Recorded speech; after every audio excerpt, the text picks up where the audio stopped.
The gilded iron gates and ornate stonework are all remnants of the Leas Pavilion's former glory. It was built during the Edwardian era when Folkestone was at the height of fashion.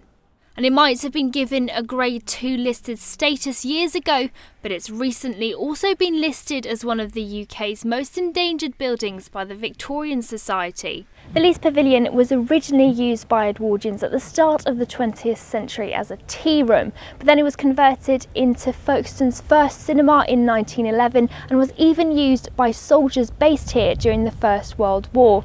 It was then turned into the town's last repertory theatre, but despite these various different incarnations, its future now, since it closed its doors in 2010, seems rather uncertain.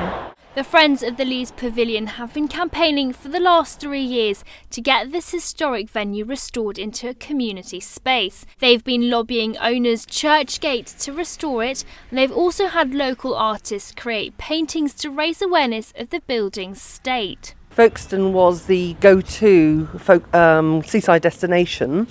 The future King Edward VII, Prince of Wales, used to come here, meet with his mistress Alice Keppel, stay up at the Grand, and that's where that's why Folkestone was such an important seaside destination. And because of its history, really, it should stay.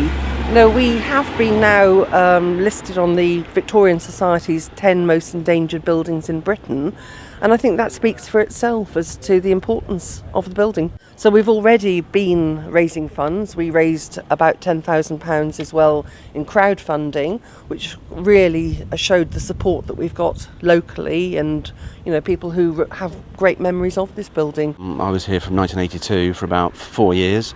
It was the first job I ever got when I left school. It's a total shame, and it's just been left to rot basically over about the last 9 years.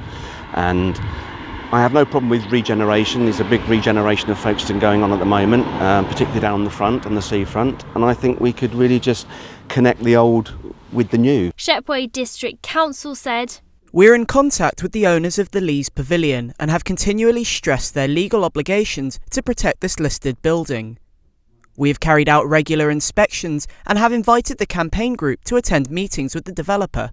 Churchgate have also been approached for comment. This is Louisa Britton for KMTV in Folkestone.